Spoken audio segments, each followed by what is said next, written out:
Ano guys, maglinis naman tayo guys. Ito tayo sa kama natin ngayon.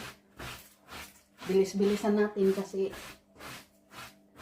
alam nyo na guys, pag kagaya sa amin na ang trabaho per oras ang bayad, kailangan mabilis ka kasi hinahabol mo na makarami ka eh.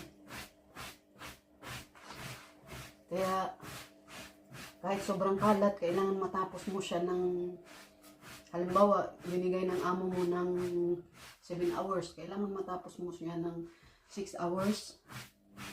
6 hours or 5 hours para makaminus ka ng oras.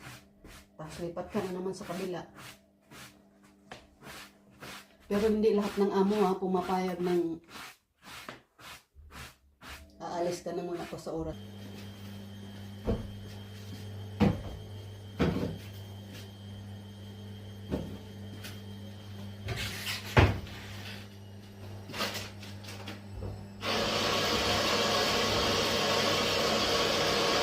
Tapos na tayo guys, uwian na. Ay, hindi pa pala uwi. Lipat pa pala sa kabila.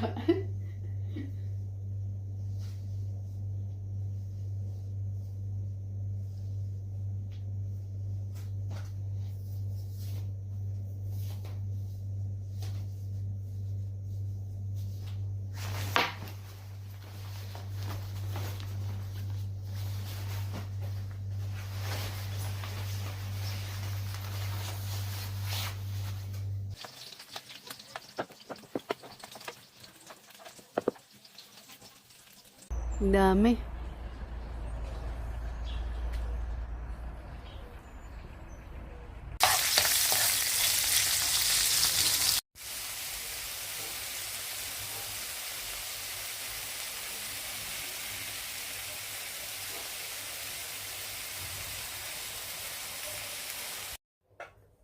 Kanya mo fried rice guys.